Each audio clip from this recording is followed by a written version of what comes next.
दोस्तों नमस्कार। एक बार फिर से स्वागत है आपके अपने YouTube चैनल देव जीके ट्रिक्स में। तो दोस्तों हम लोग यहाँ पर सामान्य अध्ययन का टेस्ट लगाएंगे जो कि आपके जेल वार्डन का है। सिलेबस के अनुसार आपके यहाँ पर प्रश्न है, 37 प्रश्न है। टेस्ट लगाने के बाद आप लोग कमेंट बॉक्स में कमेंट जरूर करेंगे कि आज के इस टेस्ट में आप लोगों के नंबर कितने आए हैं, ठीक है। और यहाँ पर जो लोग अभी तक हमारे टेलीग्राम से नहीं जुड़े हैं वो लोग जरूर जुड़ जाइएगा। टेलीग्राम आप लोग सर्च करिएगा टेलीग्राम पे देव जीके ट्रिक, वहाँ पर आपको चैनल मिल जाएगा और उससे ज्वाइन हो सकते हैं। वहाँ पर आपको लिंक और आपका पीडीएफ भी देखने को मिल जाएगी। तो चलते ही स्टार्ट करते हैं। यहाँ पर आपका प्रश्न दिया है कि बारदोली सत्याग्रह 1928 ईस्वी से संबंधित नेता हैं। तो आपने यहाँ पर देखा होगा बारदोली सत्याग्रह, इससे संबंधित जो आपके नेता हैं वो आपके वल्लभ भाई पटेल। और यहीं पर महिलाओं के द्वारा इनको सरदार की उपाधि दी गई थी, तब से इन्हें सरदार वल्लभ भाई पटेल कहा जाता था, ठीक है। ऑप्शन आपका यहाँ पर बी हो जाएगा। अगला प्रश्न आपका दिया है कि भारत में साइमन कमीशन के बहिष्कार का मुख्य कारण क्या था। देखिए भारत में जो साइमन कमीशन आया था इसका बहिष्कार किया गया था। इसका कारण यही था कि इसके जितने भी सदस्य थे वो सभी आपके अंग्रेज थे, उनमें से किसी भारतीय को शामिल नहीं किया गया था। इस कारण से साइमन कमीशन का विरोध किया गया था। राइट आंसर आपका यहाँ पर बी हो जाएगा। अगला प्रश्न आपका दिया गया है कि कांग्रेस के प्रतिनिधित्व के रूप में गांधी जी ने किस एकमात्र गोलमेज सम्मेलन में भाग लिया था।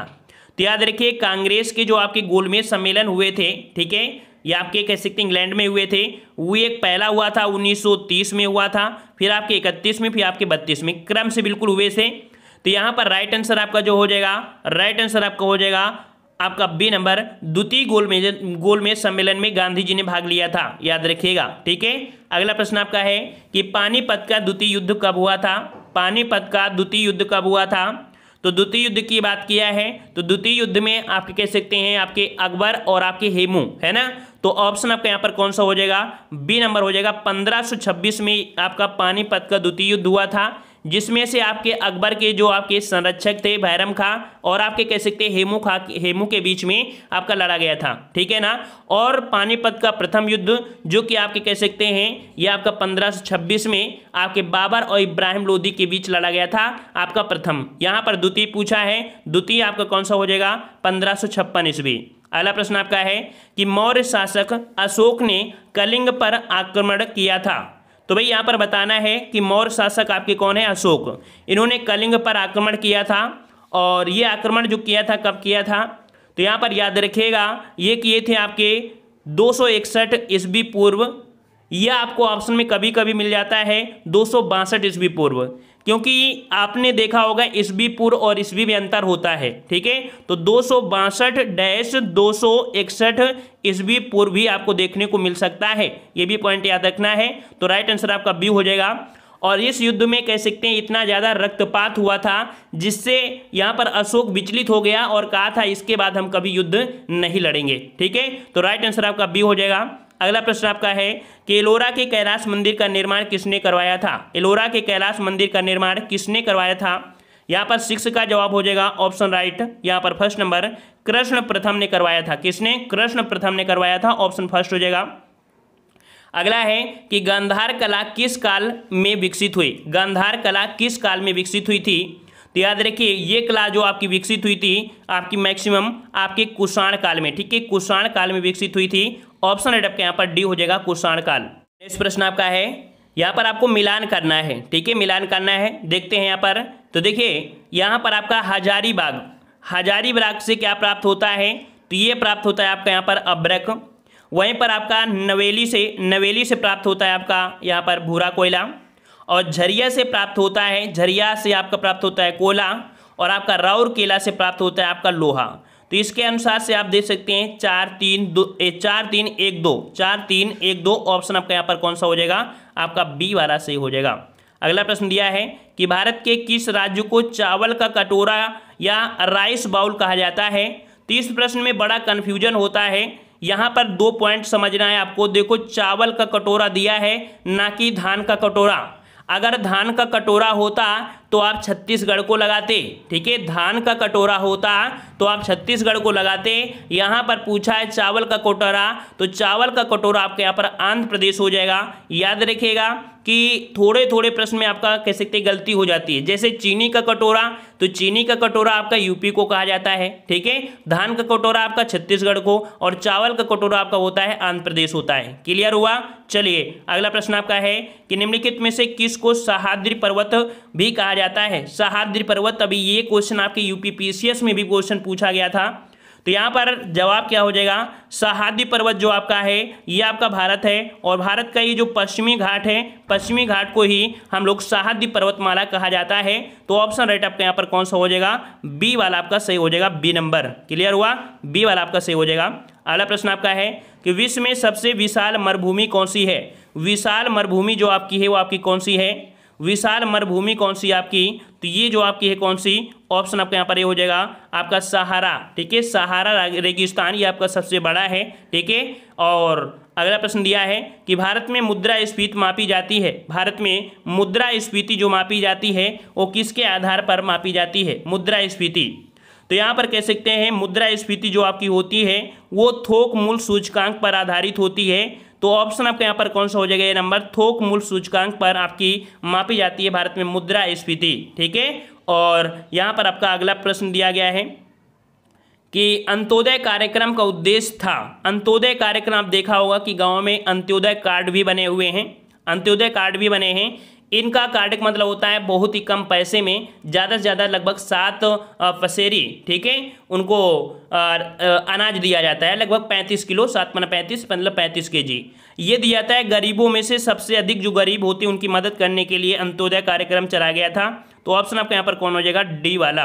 अगला प्रश्न आपका है कि बंद अर्थव्यवस्था से क्या समझते हैं? बंद अर्थव्यवस्था, तो भाई बंद अवस्था ये होता है कि किसी भी देश में, किसी देश को अगर बाहर से कोई वस्तु मंगाने की जरूरत ना पड़े और ना ही बेचने की जरूरत, अर्थात कह सकते हैं कि आयात और निर्यात पूर्णतः बंद हो जाए, तो ऐसी अर्थव्यवस्था को हम लोग बंद अर्थव्यवस्था कहते हैं। ठीक है, जैसे कि यहाँ पर लॉकडाउन हुआ, लॉकडाउन में के देशों से आना जाना बंद हुआ था, माल भी देखा जाए तो कुछ समय के लिए बंद किया गया था। तो वही होता है कि जब बंद अर्थव्यवस्था होती है तो उसमें आयात निर्यात पूर्णतः बंद हो जाता है, इसे ही हम लोग बंद अर्थव्यवस्था कहते हैं। नेक्स्ट प्रश्न आपका है कि भारतीय संविधान के 73वें संशोधन का संबंध है। 73वें संशोधन का संबंध किससे है? तो यहाँ पर याद रखिए 73वां संशोधन जो आपका हुआ था इसमें से गांव के विकास के लिए ग्राम पंचायत का गठन किया, अर्थात यहाँ पर कह सकते हैं कि ग्राम पंचायती राज, या पर कह सकते हैं पंचायती राज से संबंधित है आपका 73वां संशोधन। ऑप्शन आपका यहाँ पर बी सही हो जाएगा। अगला प्रश्न आपका दिया है कि समग्र रूप से भारतीय संविधान जो लागू हुआ था कब हुआ था? तो देखो यहाँ पर दे दिया है समग्र रूप, और भाई समग्र रूप की बात किया है तो इसका मतलब जो आपका संविधान लागू हुआ था पूर्णतः वो आपके 26 जनवरी 1950 को लागू हुआ था। ऑप्शन आपका यहाँ पर ए हो जाएगा।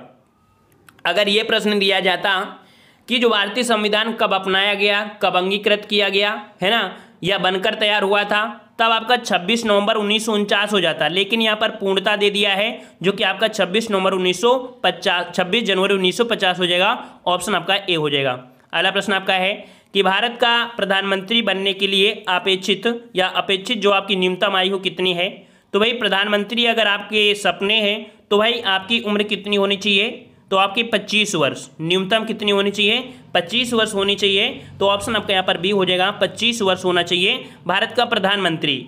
अब यहाँ पर एक अपवाद होता है छोटा सा, क्या कि अगर क्वेश्चन ये पूछ ले कि कोई व्यक्ति राज्यसभा से प्रधानमंत्री बना है तो उसके लिए उम्र क्या होनी चाहिए? तो उसके लिए भाई आपकी 30 वर्ष होनी चाहिए, क्योंकि वो राज्यसभा से बना है ना, तो राज्यसभा के जो आपकी न्यूनतम होती है वो आपकी 30 वर्ष होती है ना। अगर लोकसभा से मैक्सिमम देखा जाए, लोकसभा ही में मतदान होता है तो लोकसभा ही से बनता है, लेकिन ये क्वेश्चन बन जाता है कि अगर राज्यसभा से अगर कोई प्रधानमंत्री बनता है तब उम्र कितनी होनी चाहिए? तो भाई उसकी 30 होनी चाहिए। ये भी क्लियर आपको हुआ होगा। चलिए अगला प्रश्न आपका है कि उपन्यास आपका दिया है देवदास, तो भाई देवदास का जो लेखक है वो आपके कौन है?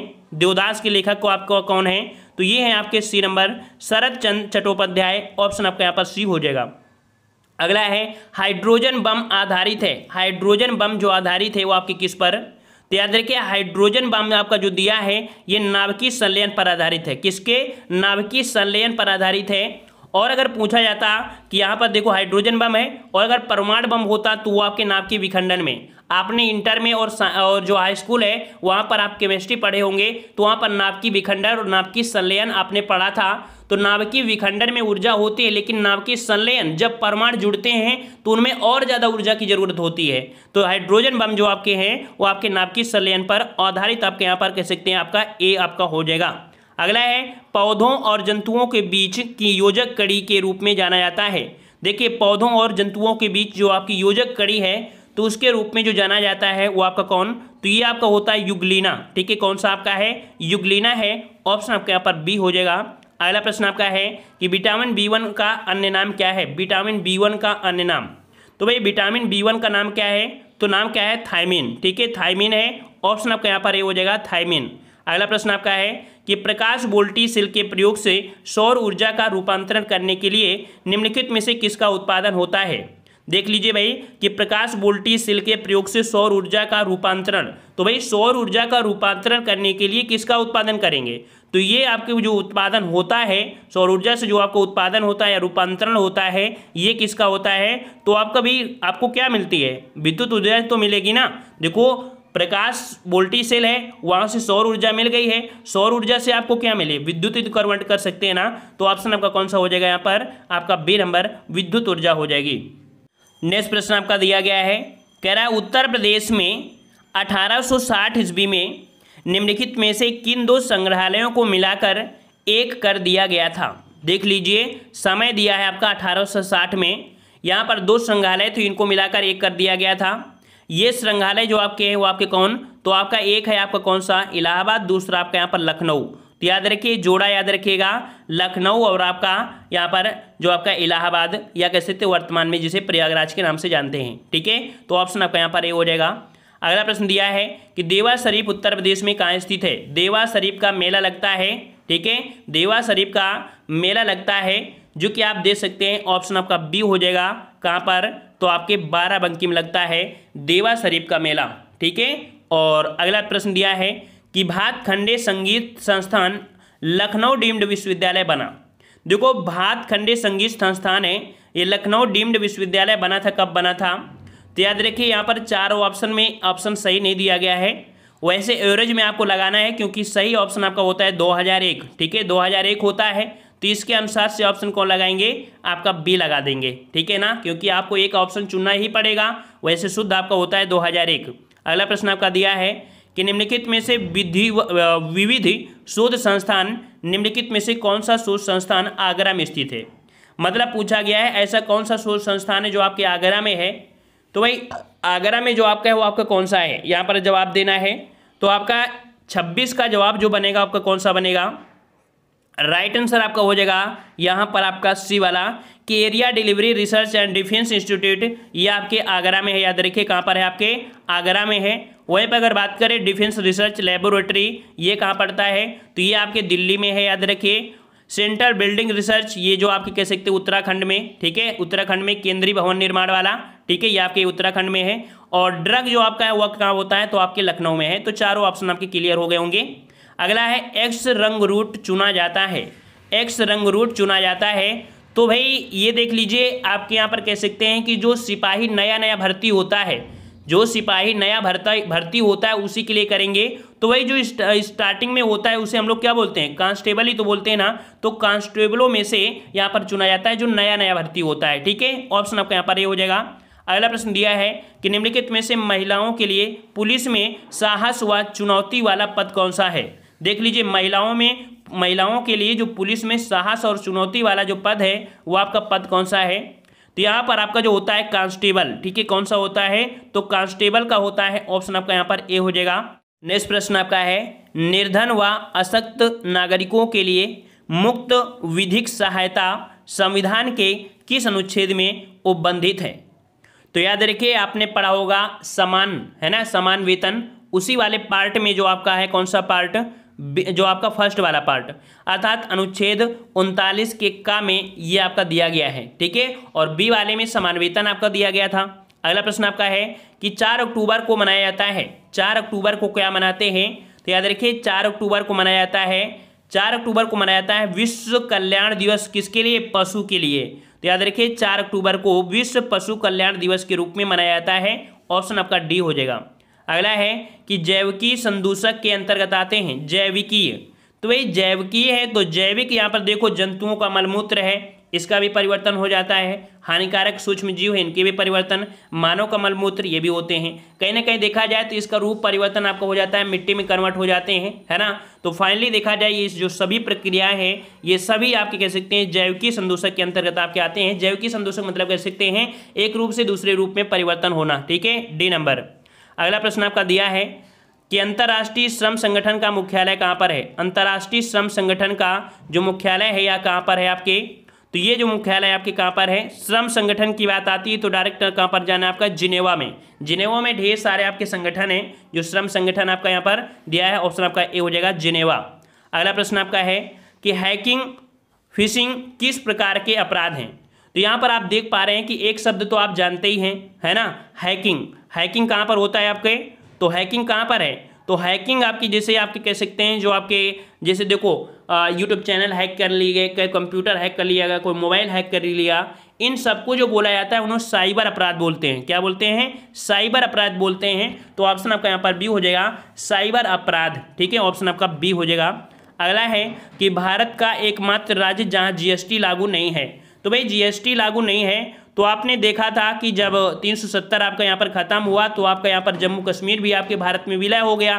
तो इस कारण से कह सकते हैं आप जीएसटी तो आपको सब जगह देखने को मिलती है, तो ऑप्शन में भी दे दिया गया इनमें से कोई नहीं। तो राइट आंसर आपका कौन सा हो जाएगा? डी वाला। अगला प्रश्न आपका है कि आरबीआई के किस अधिनियम की किस धारा के तहत विमुद्रीकरण कि भारत में 8 नवंबर 2000 घोषणा हुई? सिंपल सी बात पूछा गया है कि भारत में जो आपका विमुद्रीकरण किया गया था 8 नवंबर 2016 को, वो किस धारा के तहत आपका किया गया था? तो ये जो आपका किया गया था किस धारा के तहत? तो ये धारा आपकी है जो 26 का सेकेंड। ऑप्शन आपका यहाँ पर कौन सा बनेगा? सी वाला। 26 के सेकेंड के तहत भारत में विमुद्रीकरण आपका किया गया था 8 नवंबर 2016 को। 35 का ऑप्शन आपका यहाँ पर सी हो जाएगा। इस प्रश्न आपका है कि मुख्य सोशल नेटवर्किंग वेबसाइट लिंक्डइन किस वर्ष स्थापित हुई? आप देखते हैं कि कोई ना कोई वेबसाइट एक दूसरे से लिंक कर देते हैं, है ना। तो इसकी जो आपकी शुरुआत हुई थी, ये कह सकते हैं स्थापना हुई थी, ये स्थापित हुई थी, ये हुई थी आपके 28 दिसंबर 2002 को। 28 दिसंबर 2002 को हुई थी। ये इसकी स्थापना कहाँ पर हुई थी? तो एक जगह पड़ती है आपकी सनीवेल। कहाँ पड़ती है? तो आपकी ये जगह है सनीवेल। और सनीवेल कहाँ पर है? तो ये पड़ता है आपके संयुक्त राज्य अमेरिका में। और इसका जो स्वामित्व करता है वो आपका माइक्रोसॉफ्ट के द्वारा किया जाता है, ठीक है। तो इस प्रकार से आपका यहाँ पर होगा सी नंबर। और अगला प्रश्न आपका दिया गया है कि उत्तर प्रदेश की राजधानी 1921 में कहाँ से कहाँ स्थानांतरित की गई थी? तो भाई देख सकते हैं यूपी की राजधानी 1921 ईस्वी में कहाँ से स्थानांतरित की गई थी? यहाँ पर आपका जवाब आपको देखो ये पूछा भी गया है, इसका जवाब आपको कमेंट बॉक्स में कमेंट भी करना है, ठीक है। इस प्रश्न का जवाब कमेंट बॉक्स में कमेंट करना है। तो यहाँ पर आपने लगाए हैं 37 प्रश्न और आपको जवाब देना है कि 37 में आप लोगों ने कितना स्कोर यहाँ पर खड़ा किया है। और काफ़ी अच्छा यहाँ पर टेस्ट रहा है। लगभग देखा जाए तो यही पैटर्न भी होता है, कभी कभी पेपर का पैटर्न थोड़ा टफ कर देता है, लेकिन देखा जाए कि मॉडरेट लेवल होता है वो आपका ऐसा ही होता है। लेकिन इसीलिए कहते हैं कि किताबों को पढ़ते रहिए, क्योंकि हो सकता है कहीं लेवल इतना ज़्यादा हार्ड कर दे कि आप लोग भी दिक्कत हो जाएगी, ठीक है। तो कमेंट बॉक्स में जरूर को कमेंट करिए कितना स्कोर रहा है। और हमारे टेलीग्राम को सर्च करेंगे देव जीके ट्रिक, वहाँ पर आवश्यक आपको पीडीएफ और आपको लिंक मिल जाती है, क्योंकि वीडियो की नोटिफिकेशन नहीं जा पा रही है। सिंपल सी बात बता सकते हैं, नोटिफिकेशन नहीं जाता है। तो आपको यहाँ पर अगर वीडियो देखना है और आपके अंदर जुनून है कि नहीं हमें इस बार को यहाँ पर जॉब लेनी है, तो भाई आपको मेहनत तो करना ही पड़ेगा। हम तो ऑलरेडी मेहनत कर ही रहे हैं और आपके पास वीडियो पहुँच पा रहा है नहीं पहुँच पा रहा है, तो इसका समाधान है आपका टेलीग्राम। उससे जुड़ेंगे, वहाँ पर लिंक मिल जाएगी, उससे यहाँ पर कह सकते हैं। क्योंकि यहाँ पर कह सकते हैं जब एग्जाम होता है तो आपको दिन में 5, 6, 7 वीडियो भी आपको दे देते हैं और लगातार आपकी यहाँ पर तैयारी कराई ही जा रही है, ठीक है ना। तो मिलते हैं नए वीडियो में। सभी लोग वीडियो को लाइक करें और चैनल को भी सब्सक्राइब करें। हम लोग मिलते हैं नए वीडियो में। धन्यवाद। जय हिंद, जय भारत।